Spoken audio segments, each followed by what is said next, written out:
TERA Online's studio in Masse Entertainment is finally closing its doors. The next Alien game might be an MMORPG, and Ghost of Tsushima is getting a 4-player raid. Hello everyone, my name is Solomon SK for Coffee and RPGs, where I cover the latest news, trends, and updates for the MMO and RPG gaming genre. So with that being said, if you guys got your coffee ready or beverage of choice, let's go over these news together. Cheers to you guys.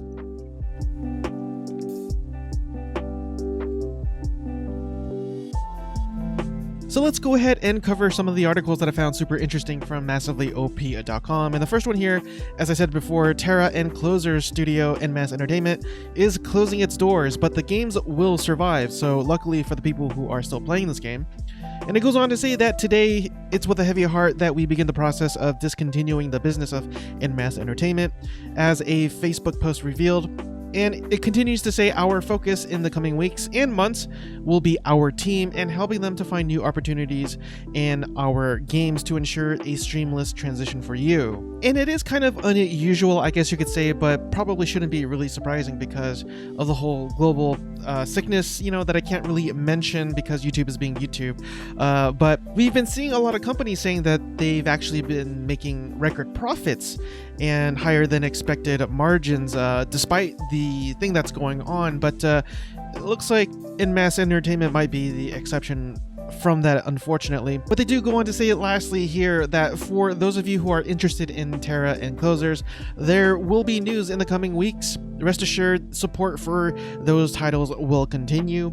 If we had to guess, as the article continues on, we'd suspect that Bluehole might opt itself to publish the game, or it actually might hand it off to Gameforge, since they are the ones running the TERA client over in the European side of things. And I suspect that the game wouldn't really close just because not too long ago they've introduced a 64-bit version of the client. It still surprises me that they've been running a 32-bit this whole time. And in their next article, Vendetta Online pretty much went free to play last night. And it goes on to read that one of the first cross-platform MMORPGs ever just got even more friendly to the free-to-play crowd, or PC crowd rather. The sci-fi MMO Vendetta Online announced last night a business model shift that makes the subscription truly optional. Before, PC players had to jump from a trial to a $1 subscription, whereas now they default to a freemium as on mobile, meaning they can keep playing without a sub. So finally, we will head on over to Destructoid.com for a single article, and the writer that goes by the name of Brett McDonsky, and I do apologize if I'm mispronouncing that, was able to connect the dots between all the studios and put together a pretty reasonable conclusion as to what the new Aliens game will be like, in ways that I probably would never have been able to, so I do praise his investigative journalism, if you will. And the article does go on to say that those of you with a steel trap memory will recall that Cold Iron Studios announced in early 2018 that it's working on a Aliens title for the PC and consoles. It's a shooter, it's Aliens, and that's all we knew about.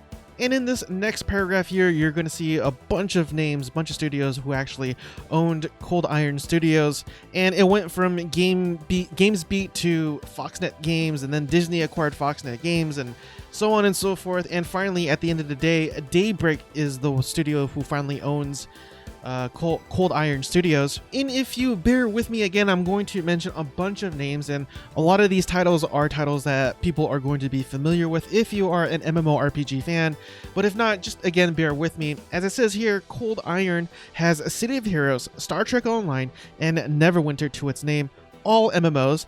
Daybreak has developed and published the likes of PlanetSide 2, DC Universe Online, H1Z1, Lord of the Rings Online, and EverQuest, all of which are MMOs or strictly online games. And those stars all in line in a way that really makes it seem like we're getting an Aliens MMO on PC and consoles. And me personally as well, I think that is a fair assumption. I really don't see studios like Daybreak making anything outside of its comfort zone, I guess you could say, although they can surprise me.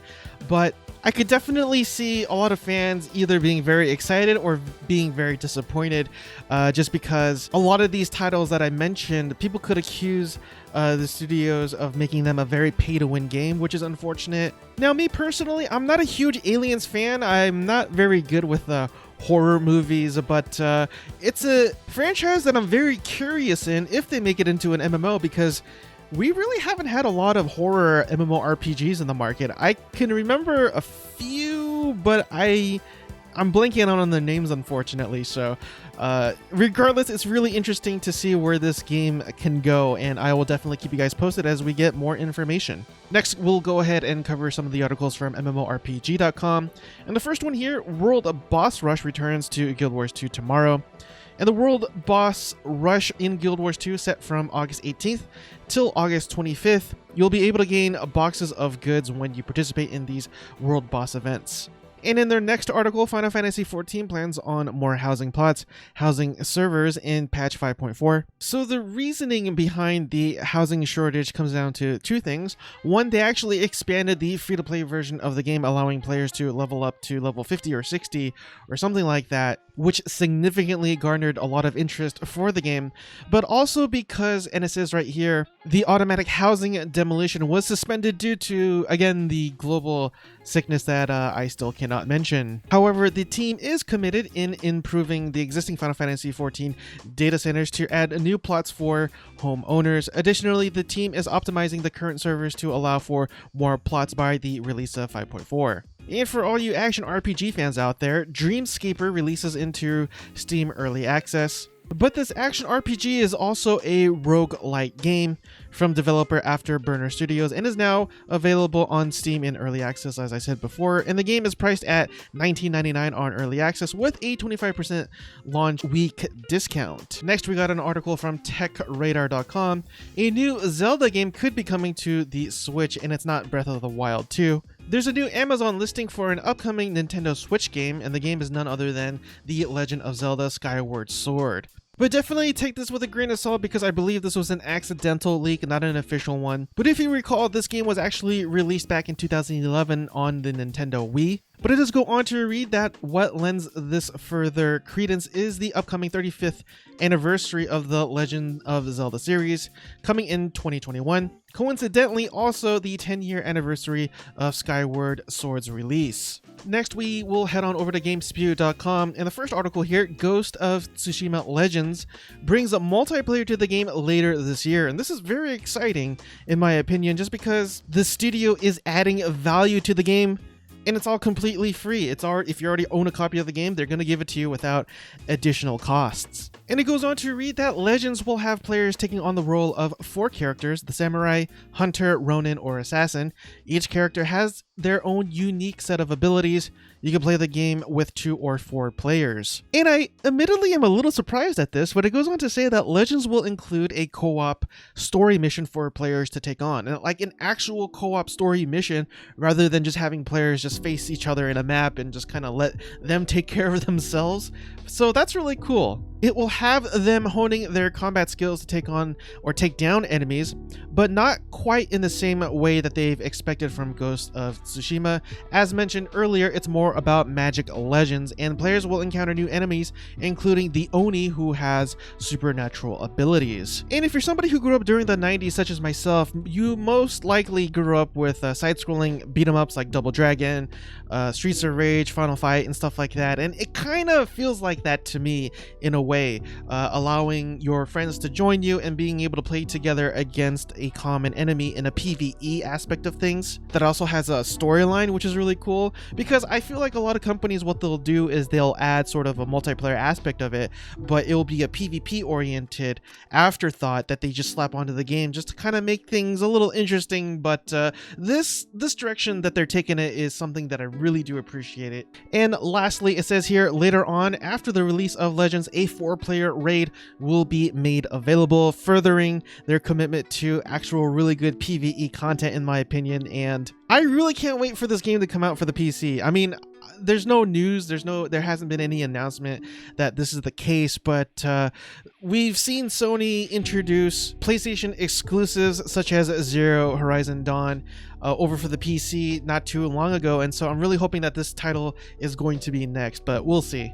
And really quick, in their next article, and this is for all the JRPG fans out there, Tears of Avia is headed to Steam and Xbox One on September 24th. And it goes on to read that P-Cube and developer Cuckoo Squeaky, that's such a weird name, but Cuckoo Squeaky's new release, Tears of Avia, is coming September 24th.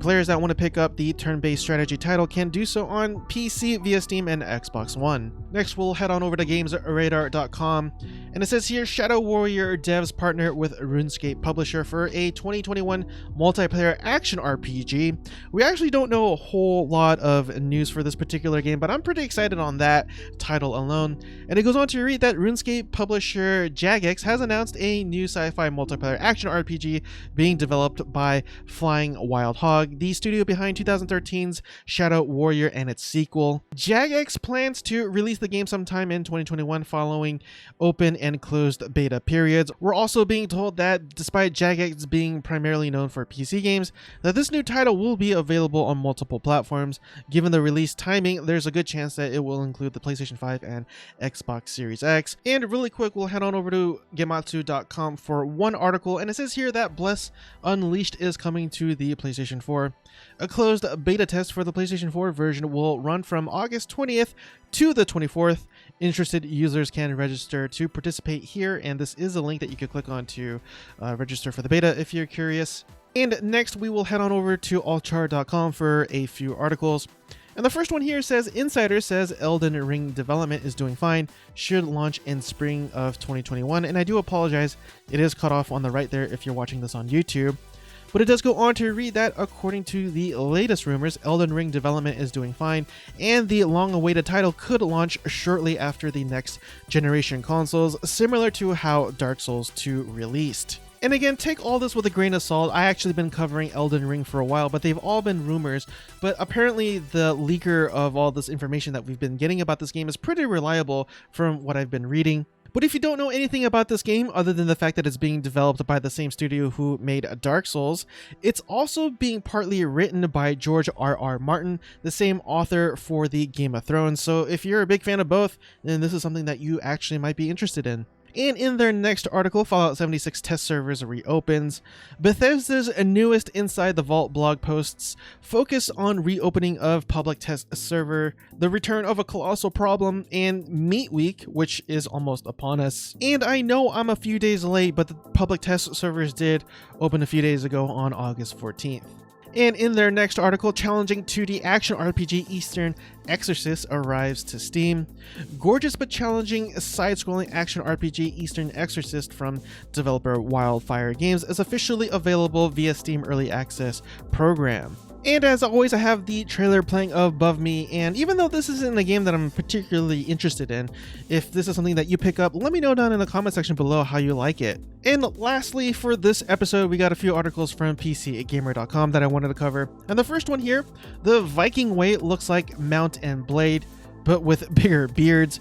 And Mount & Blade 2 was a game that exploded onto the Twitch scene and in popularity. I really didn't think Mount & Blade 2 would actually get as much players or sales or whatever you want to call it as much as it did, but that's just partly due to my own ignorance. But if you are into Mount & Blade style of gameplay but with Vikings, this definitely might be the game for you. And it does go on to read that you can live the life of a marauding Viking, sail, trade, manage armies, and fleets of boats. The game promises groundbreaking naval combat in addition to detailed trading systems and, of course, lots of conquests. There are RPG elements too, as you can build your chief into the best Viking he can be. You can attribute skill points and loot legendary medieval weapons. There's also hidden quest lines that can lead you to ancient loot.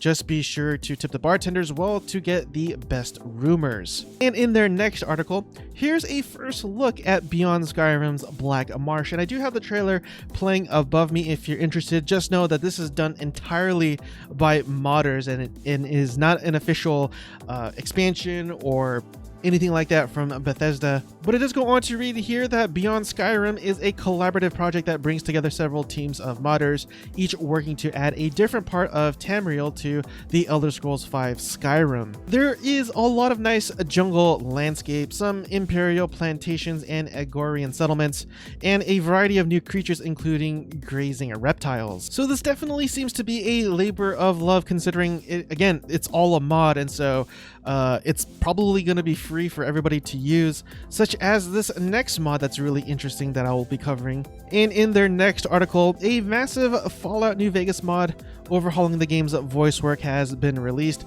and from what I could tell, this took a lot of time and a lot of effort, a lot of work.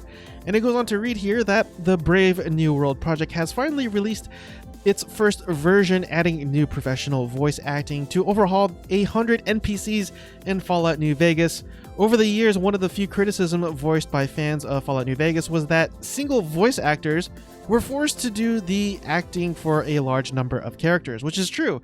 You can actually hear a lot of the similar voice actors from various NPCs, which kind of takes you out of the immersion a little bit, but I mean, what could you do? Going through over 30,000 auditions over nearly 4 years, the creators of Brave New World mod have recasted and recorded almost 145 of the game's NPCs. I'm not gonna lie, this is actually enough for me to reinstall New Vegas just to check things out. In my opinion, Fallout New Vegas in my book was the best Fallout entry in the series. Although I will admit, I am not somebody who actually grew up with the original Fallout 1 and 2. And had I did grow up with those games, I'm pretty sure the list would be significantly different from what it is now. But yeah, Fallout New Vegas was still, regardless, a really good game in my opinion. And that concludes today's episode of MMO and RPG updates and commentary. If you made it with me so far, I really do appreciate it because the watch time does help with the algorithms. And if you feel as though I have earned your subscription, please consider hitting the subscribe button down below, as well as the bell notification icon